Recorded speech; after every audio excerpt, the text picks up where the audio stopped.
Olá, meus amigos, uma boa noite a todos. Sejamos todos nós bem-vindos a mais um estudo da obra O Evangelho segundo o Espiritismo. Então vamos orar, gente. Vamos agradecer a Jesus por mais essa oportunidade que Ele nos dá de estarmos aqui. Vamos orar?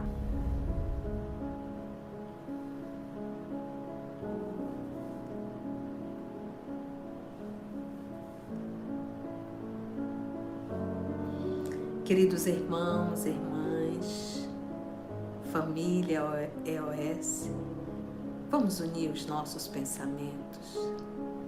Vamos nesse momento pensar em Jesus, trazer o nosso Mestre em nossas lembranças mentais, buscar a figura do nosso Mestre Jesus, esse amigo incondicional, esse irmão mais velho, o mestre dos mestres, amor querido. Mais um domingo, mais um encontro, mais um evangelho em teu nome. Iremos receber, Senhor, novas lições, ou talvez ouvirmos novamente lições que há tantos séculos temos ouvido. Mas que o nosso mundo íntimo, Senhor, hoje, que essa terra possa estar mais leve, que essa terra possa estar nutrida, que essa terra possa estar removida, para que a semente possa cair, e que essa semente possa germinar, Senhor. Porque é tão triste uma terra seca, é tão triste uma terra sem plantação. E se não tem plantação, Senhor, não tem abundância, não tem frutos, não tem alimento.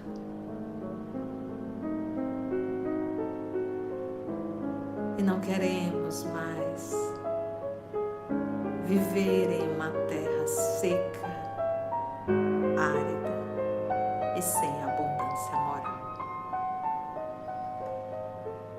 Que a tua paz, divino amigo, possa nos envolver nessa noite.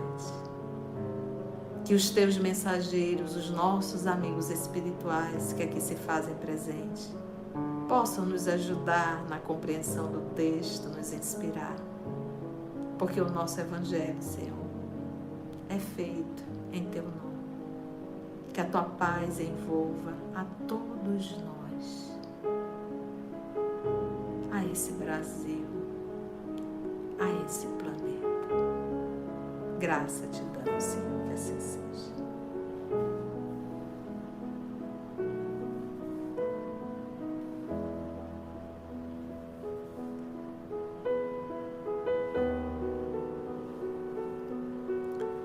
Tão bom orar, né, gente? A gente vai embora.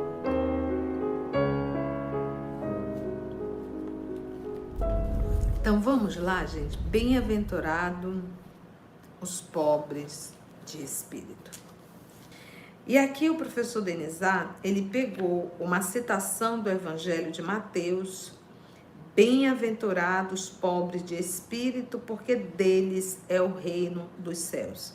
E logo o professor Denizar, ele colocou o que se deve entender por pobre de espírito. Nesse capítulo nós vamos entender o que se deve entender por pobre de espírito. Vamos estudar aquele que se eleva será rebaixado. Vamos estudar mistérios ocultos aos sábios e aos prudentes. E aí vem as instruções dos espíritos, que nós vamos estudar nas instruções dos espíritos o orgulho e a humildade, a missão do homem inteligente na terra. Então, tudo isso será nesse capítulo 7. Bem-aventurado quer dizer felizes. Felizes os pobres de espírito. Então, quando a gente fala em pobre de espírito, a gente costuma, de uma forma pejorativa, nossa, fulano é tão pobre de espírito, né? Mostrando assim que, que ele é um miserável em espírito, que ele é desprovido daquilo que se chama de, que seria espiritualidade. Então, esse é um termo pejorativo e equivocado em relação ao que nosso Senhor Jesus falou.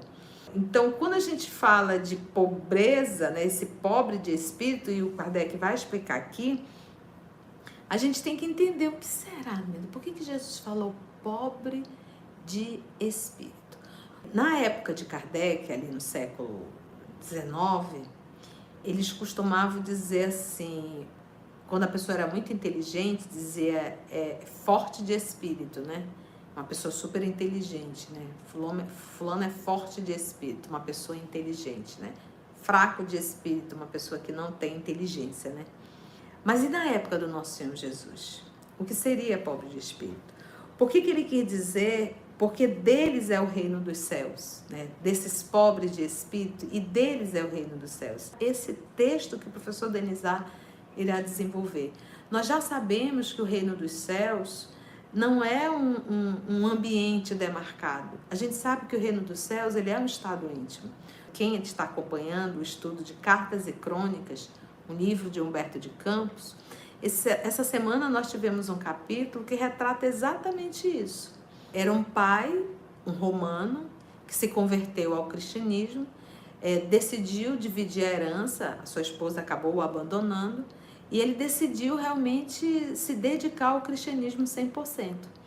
Então ele desencarnou e foi acolhido e inclusive recolhido para estar trabalhando bem próximo de Jesus. O filho dele, o Marcos, era um rapaz muito devasso. Então se entregou a todos os excessos da vida mundana. Ao desencarnar, esse filho ficou em zonas muito baixas e de muito sofrimento. Então esse pai ficou tão desesperado, né, de ver o filho naquela condição, e ele ia visitar esse filho, ia visitar e solicitou a espiritualidade superior, aos espíritos superiores, que se ele poderia, né, e ele inclusive foi falar com Jesus, ele trabalhava com Jesus, se ele poderia levar o filho dele, né? E ele estava tão angustiado com aquilo que Jesus olhou para ele e disse, pode. Né?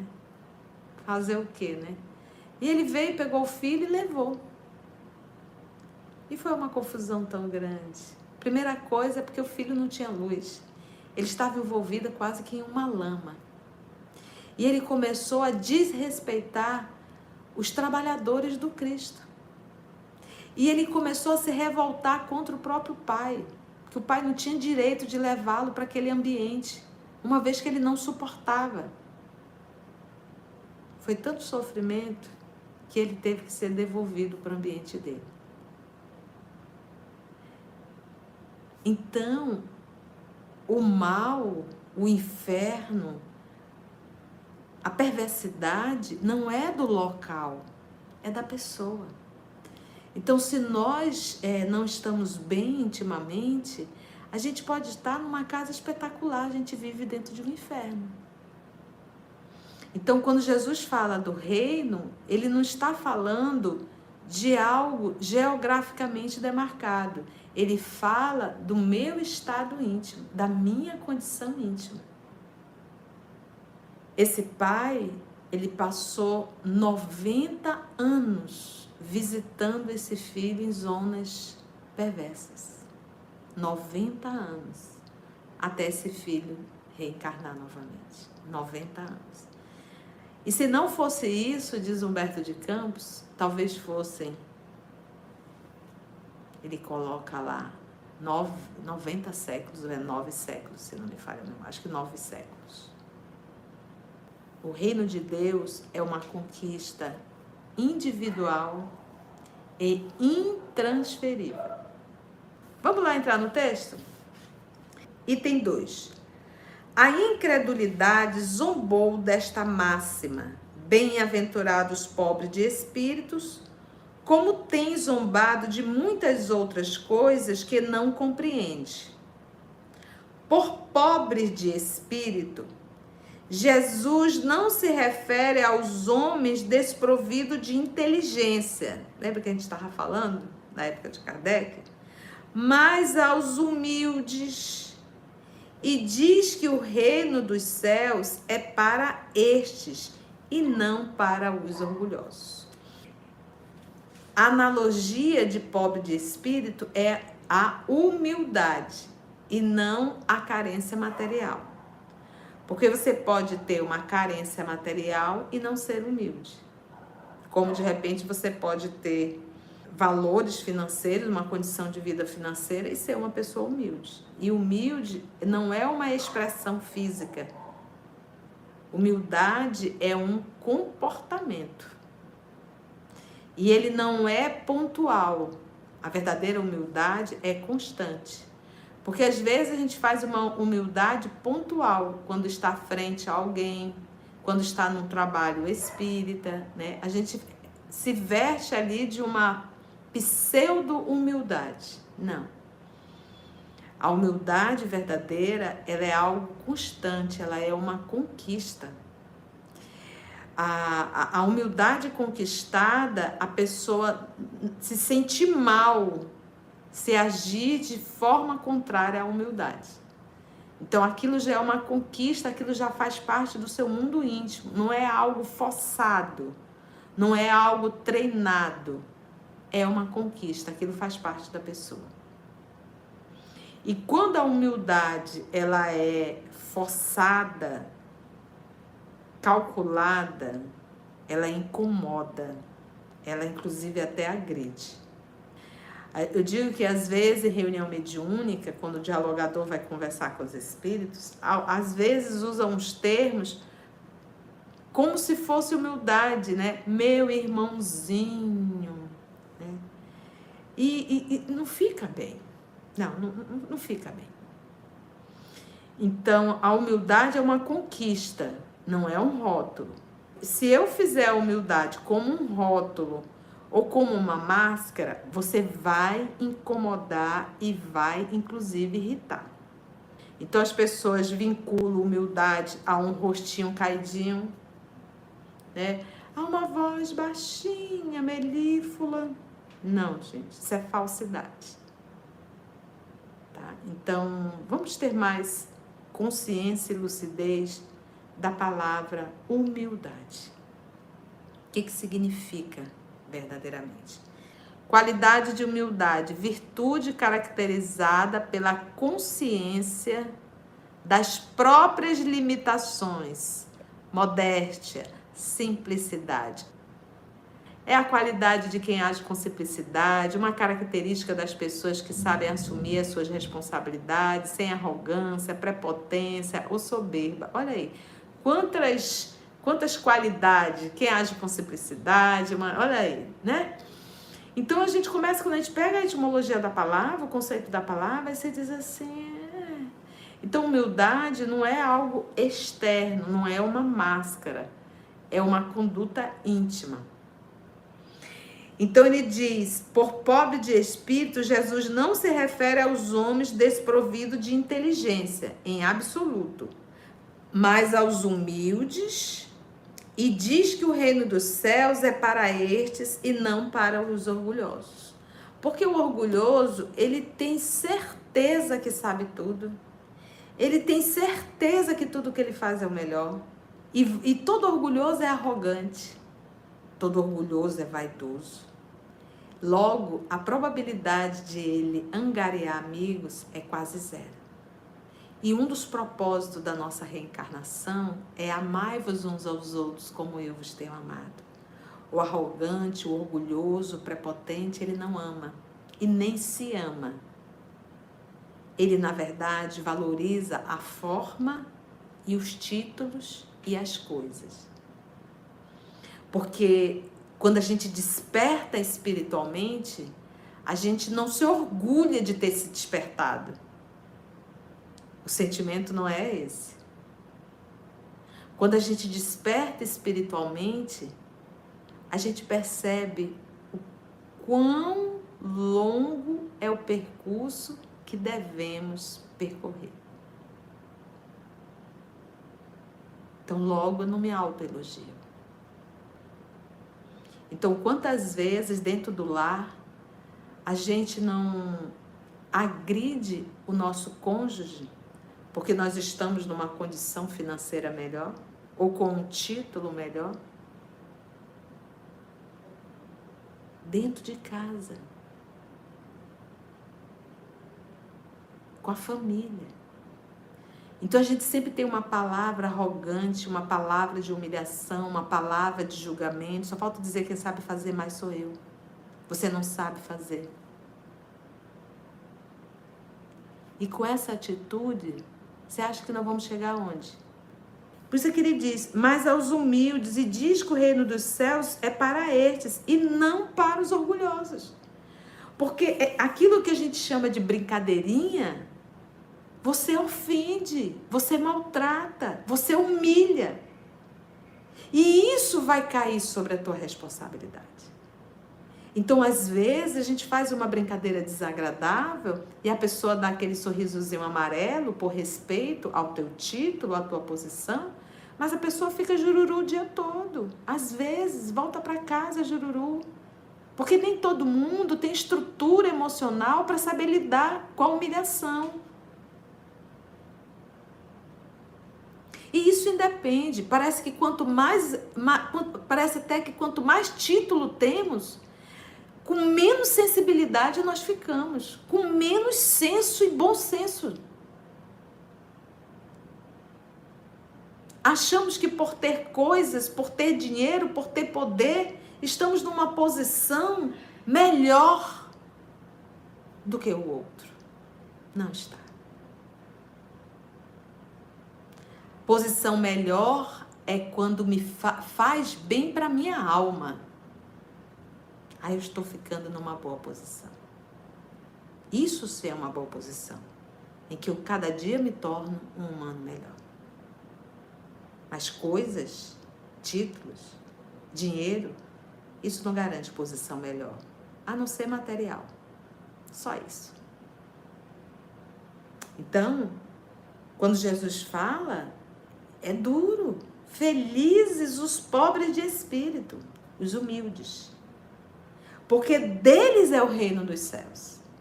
Eles estão aptos para construir o reino dentro deles.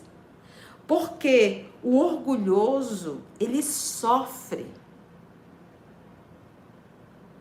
Porque ele não admite que tenha alguém melhor que ele naquilo que ele acha que é melhor.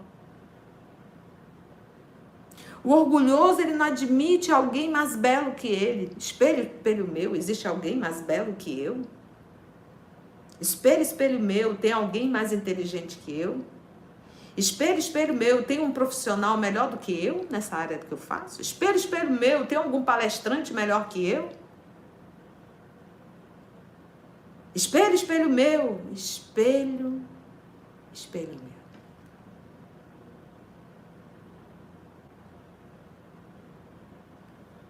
Não tem como construir o reino de Deus. Vai estar sempre nessa superficialidade da vida. Magoando, distanciando as pessoas de si, humilhando. Como que pode conquistar o reino de Deus? Em sua alma? Não consegue. Nós tivemos alguém autêntico, de uma autenticidade realmente, de humildade, que foi o nosso Chico Xavier.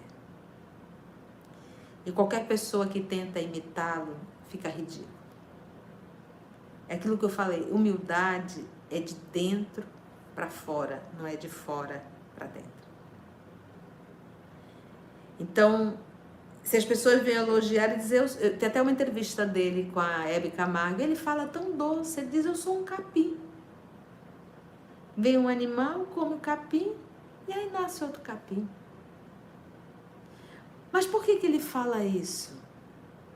Porque ele tem consciência do que é grande. e do quão longe ele está do que é grande. É isso que nos falta. Nós não temos parâmetro. Quando eu começo a me achar uma pessoa grande, eu não tenho parâmetro. Qual é o meu parâmetro para eu dizer que eu sou grande? Qual é o meu parâmetro para eu dizer que eu sou inteligente? Então, quanto mais evoluído o espírito, maior é o seu parâmetro. Então, quando o Chico fala que ele é um capim, ele está se colocando numa condição do quão distante ele está ainda de Jesus, não é nem de Deus. Dentro da concepção dele. Isso é humildade. Isso é bom senso. Reconhecer o quanto nos falta. Quando o nosso Mestre Jesus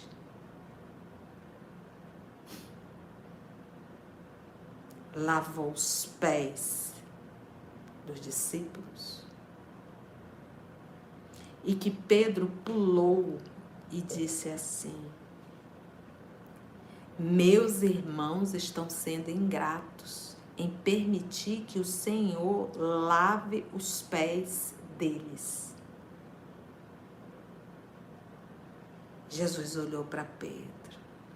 Pedro, não queiras ser melhor do que teus irmãos. Porque quando Pedro falou, foi com orgulho. Eu sou melhor. Eu não vou deixar Jesus lavar meus pés. E vou mostrar para vocês. Jesus conhece o que vai na nossa alma. A gente quer ser servido, mas nós temos muita dificuldade de servir. E quando a gente pega qualquer títulozinho, até dentro da casa espírita, a gente já muda.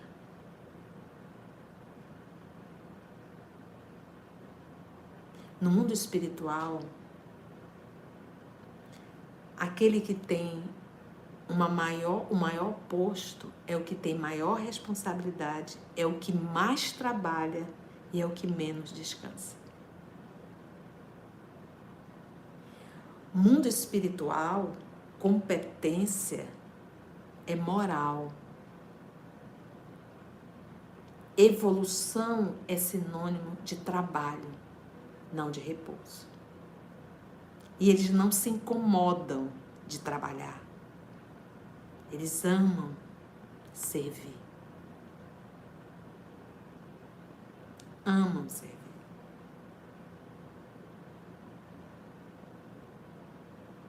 Quando a gente está desperta, que a gente realmente está despertando espiritualmente, nós não nos sentimos escravos de ninguém. Nós não nos sentimos incomodados de estar servindo alguém. Nós nunca nos sentimos na condição de servos dos homens. Porque sentimos uma alegria enorme em sermos servos de Deus. Ajudando aos nossos irmãos. Então, se eu me sinto na condição de servidão, movimento de vaidade e orgulho. Os homens de saber e de espírito, né? Então, fulano é um homem de espírito, ou seja, é um homem inteligente, né? Essa era a terminologia usada, né? Os homens de saber e de espírito, conforme o mundo, fazem geralmente tão alta opinião de si mesmos e da sua superioridade que consideram as coisas divinas como indignas de sua atenção. A pessoa que se acha inteligente, ela não quer falar de Deus, não. Ela acha que isso é coisa pra gente ignorante. Fazem geralmente tão alta opinião de si mesmos e da sua superioridade que consideram as coisas divinas como indignas de sua atenção, concentrando sobre si próprios os seus olhares. Eles não os podem elevar até Deus, só olham para si. Falar de Deus é coisa de gente ignorante. Quanta hipocrisia, né, gente? Deus é o dono de tudo. Nós nos irritamos, nós cristãos, nos irritamos quando alguém, inclusive, fala em nome de Deus, que seja fora do centro espírita ou da igreja. Parece algo meio absurdo, né? Mas a gente tinha que fazer uma autorreflexão para ver como é que nós estamos. A gente não consegue entender que todas as descobertas, tem cientistas? Tem. Estudaram, mas tem uma ajuda espiritual enorme. Tanto é, se você for conversar com algumas descobertas, eles poderão dizer da intuição. Faça assim, faça assim, faça assim. Vem a intuição. Isso é a ação de Deus, usando os seus espíritos para nos auxiliar. Então, até quando eu faço uma descoberta na parte científica, se eu for uma pessoa honesta, mesmo para eu combinar alguns elementos, eu recebi intuição. Pergunta de O Livro dos Espíritos: até que ponto os espíritos influenciam em nossa vida? Ele diz: muito mais do que tu imaginais. Quase sempre são eles que vos dirigem. Dizer: mas tia, por que eles não fazem de forma ostensiva? Para não interferir no nosso livre-arbítrio. Porque a gente recebe a intuição, isso não quer dizer que a gente vai fazer. É igual a criança que está andando de bicicleta, ela tem certeza que ela está pedalando, que ela está andando sozinha, mas ela não sabe que o papai está segurando. É ele que está equilibrando ainda. Então, muitos de nós estamos nessa condição. O papai ainda está segurando porque a gente não dá conta de conduzir essa bicicleta sozinha. E quantas vezes a gente faz descobertas e no primeiro momento a gente diz: ai, que bom! Aí no segundo momento já vem livre-arbítrio. Nossa, eu vou poder ganhar muito dinheiro com isso. Eu vou patentear. Recebeu a inspiração, teve o trabalho, recebeu a inspiração, fez a descoberta, aí no momento seguinte se perde. Por conta do dinheiro e do poder. Por mais que esse dinheiro, esse poder, ele não vá levar quando desencarnar, ele diz: mas eu vou usar aqui. Vai. E vai perder a alma. Essa tendência de se acreditarem superiores a tudo, com muita frequência, os leva a negar aquilo que, estando acima deles, poderia rebaixá-los.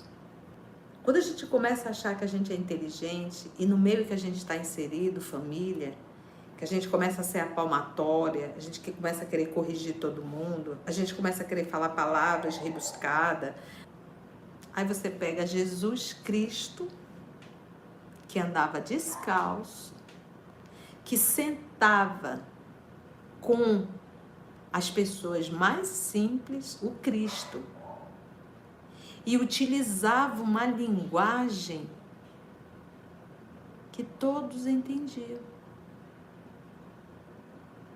Ele pegava exemplos do dia a dia daquelas pessoas. Porque o verdadeiro mestre, Ele quer ser entendido. Ele quer que suas lições sejam compreendidas. Ele não quer se autoafirmar dizendo, olha como eu sou inteligente. Com muita frequência, os leva a negar aquilo que, estando acima deles, que seria Deus, poderia rebaixá-los. E não é só Deus, qualquer pessoa que pode estar acima, ela quer destruir. Porque faz com que ela se sinta menor. Então, por isso que o orgulhoso, o vaidoso, ele tem ódio de alguém que é superior a ele. Os leva a negar aquilo que, estando acima deles, poderia rebaixá-los, a negar até mesmo a divindade. A negar até a divindade. Não acredito em Deus. Eu não acredito em Deus. É o ápice da brutalidade humana. Ou se consentem em admiti-la, a divindade, contestam um de seus mais belos atributos, sua ação providencial sobre as coisas deste mundo, convencidos de que eles são suficientes para bem governá-lo, tomando a inteligência que possuem para a medida da inteligência universal e julgando-se aptos a tudo compreender. Não podem crer na possibilidade do que não compreendem. Consideram sem apelação as sentenças que proferem. Consideram sem apelação as sentenças que proferem. Tomando a inteligência que possui para a medida da inteligência universal. Quantas vezes nós transferimos emoções para Deus? Deus ficou irado. Deus está com raiva. Deus está alegre. Então, quantas vezes nós queremos humanizar Deus? Vamos pegar o nosso Mestre Jesus. Vou repetir. Medo, raiva, alegria, tristeza. É de condição humana. Agora eu paro para pensar, Jesus, um espírito superior, um Cristo, que se revestiu de carne e que a matéria não exerce sobre ele nenhuma influência. Jesus, a carne não exerce sobre ele nenhuma influência. Exerce sobre mim, sobre você, sobre nós. Mas sobre o Cristo? Então você vai perguntar, Jesus sentiu medo? Medo? Oi? Condição humana. Eu não posso pensar que Jesus se entristeceu na cruz ao ver que nós não havíamos compreendido o Pai? Não. Se compadeceu. E quando Jesus diz, Pai, perdoa, eles não sabem o que fazem, porque para ele conversar com o Pai, ele precisava verbalizar. Por que será que ele verbalizou? Para mostrar para as crianças que o amor dele e que a intercessão dele por nós é a mesma. Que ele não estava com raiva, nem triste, mas compadecido. Então, quando a gente começa a pensar assim, e a gente começa a se colocar no nosso lugar, e a gente começa a atender de forma racional a distância que eu tenho ainda que percorrer. Logo, eu sou um capim.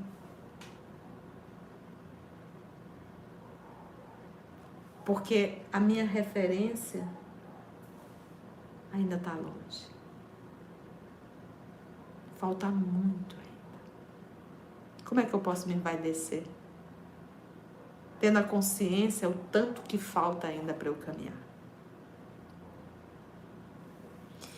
Se recusam a admitir o mundo invisível, e Kardec sofreu muito. Imagina que Paris era a cidade luz, a cidade dos intelectuais.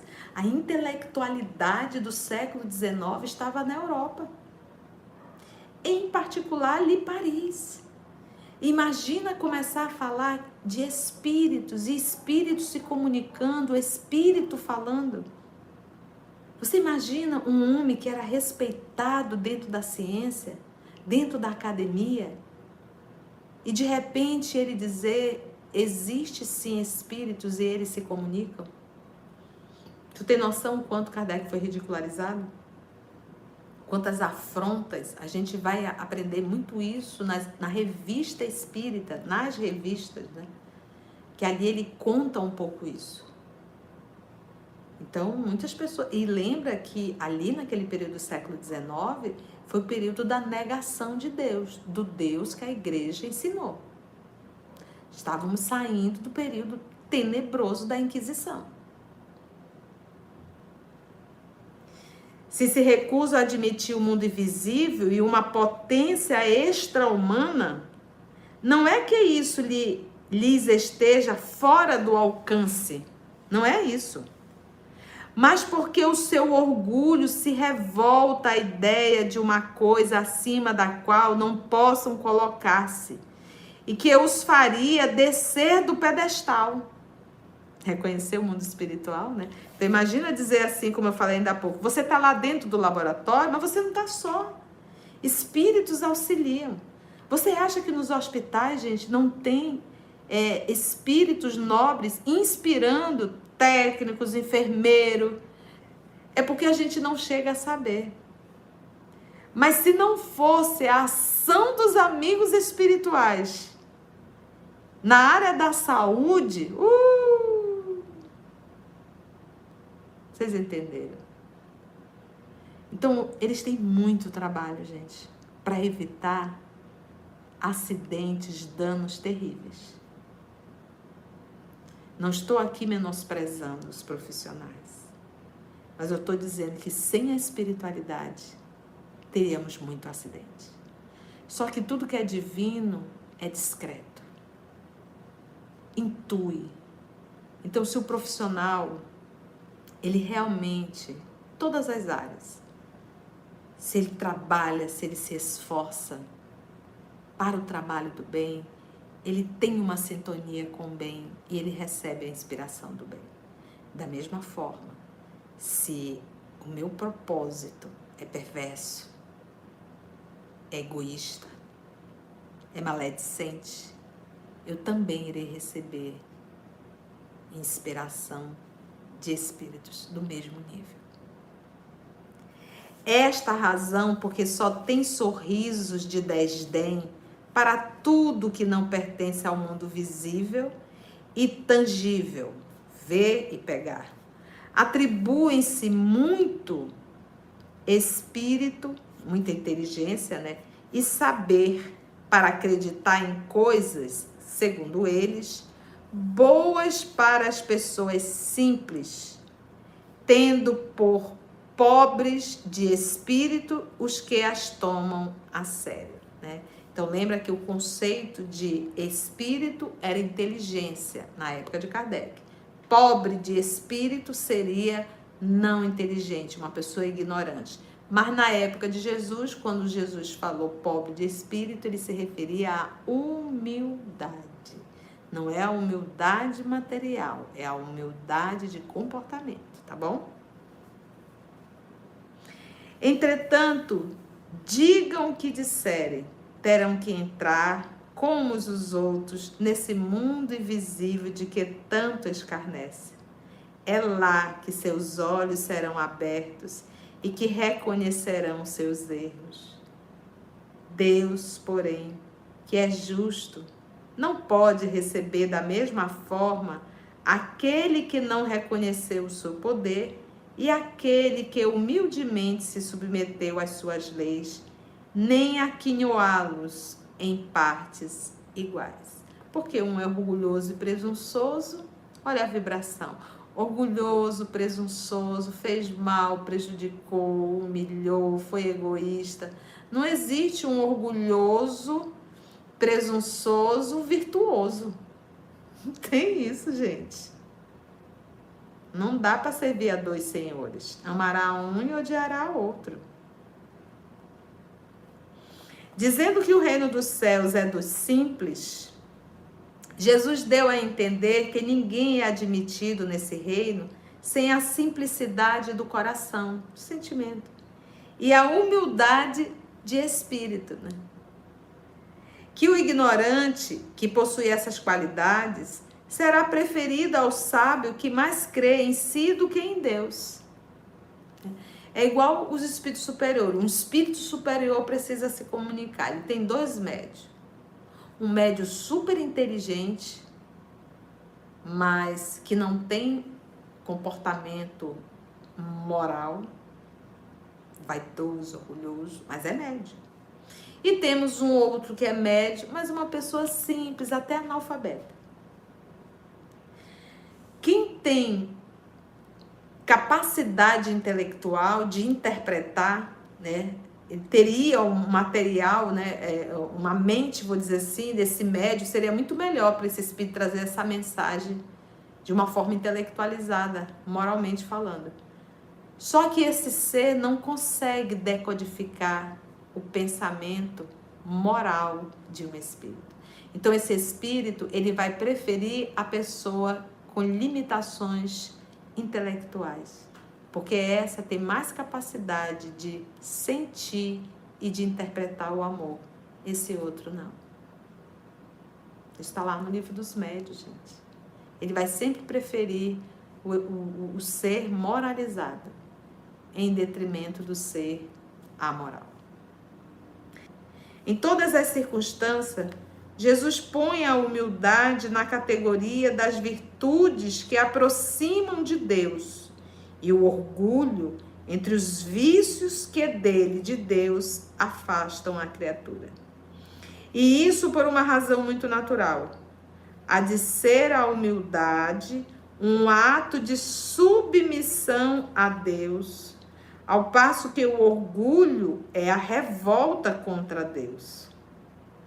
Mas vale, portanto, para a felicidade futura, que o homem seja pobre em espírito, a gente já sabe o que é isso, no sentido mundano, e aqui ele fala esse pobre em espírito, ou seja, uma pessoa ignorante, sem saber, no sentido mundano, e rico em qualidades morais. Né? Então, de que me vale tanta intelectualidade se isso não me torna um humano melhor? Foi bom, gente? Graças a Deus. Então, vamos agradecer a Jesus por mais essa oportunidade que Ele nos deu de estarmos aqui juntinhos, estudando o nosso Evangelho. Então, vamos agradecer a Jesus. Ontem eu cantei essa música com os jovens e compartilho ela hoje com vocês. Só vou cantar uma partezinha que eu acho linda. Quando uma dorzinha danada de doer te fizer chorar e até sofrer, lembre-se que lá em cima você tem alguém que lhe quer muito bem, muito bem, muito bem, muito bem, muito bem.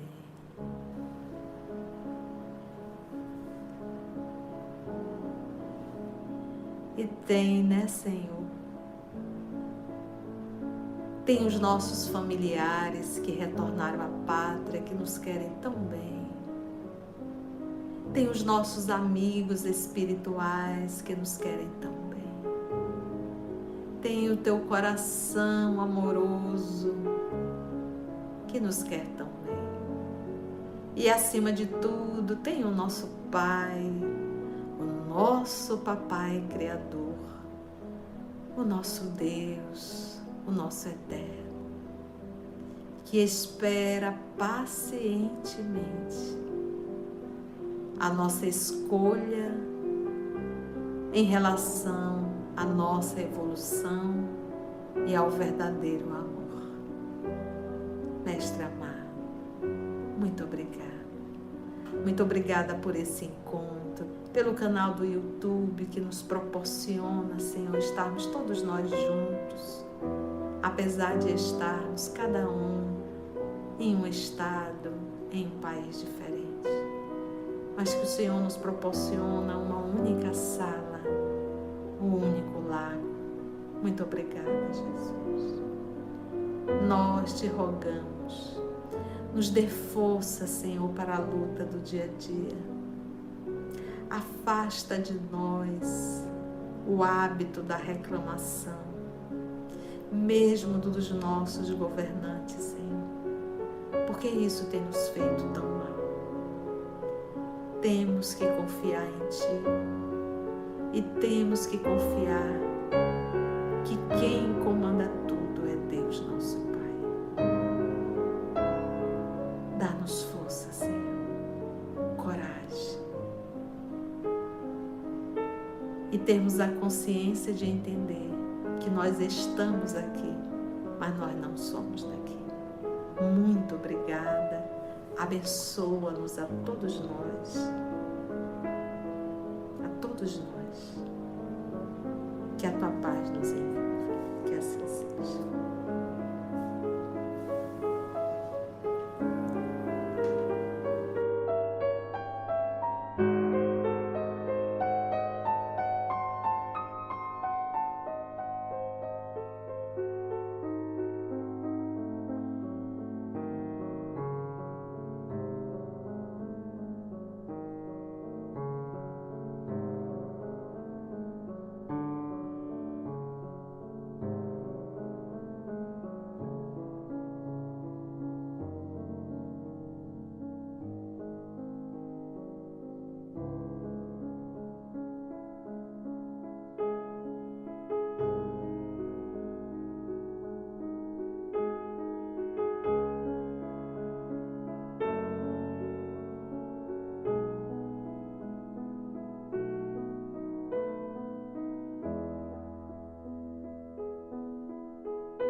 EOS Manaus.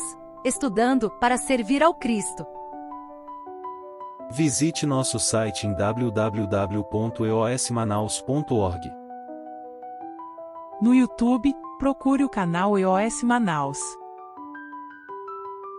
Participe do nosso grupo no Facebook. No Instagram somos @EOS Manaus. Escute e estude na Rádio Manaus de Estudos Espíritas. Estamos, também, em diversas plataformas de áudio. Procure EOS Manaus, no seu aplicativo preferido. EOS Manaus. Estudando para servir ao Cristo.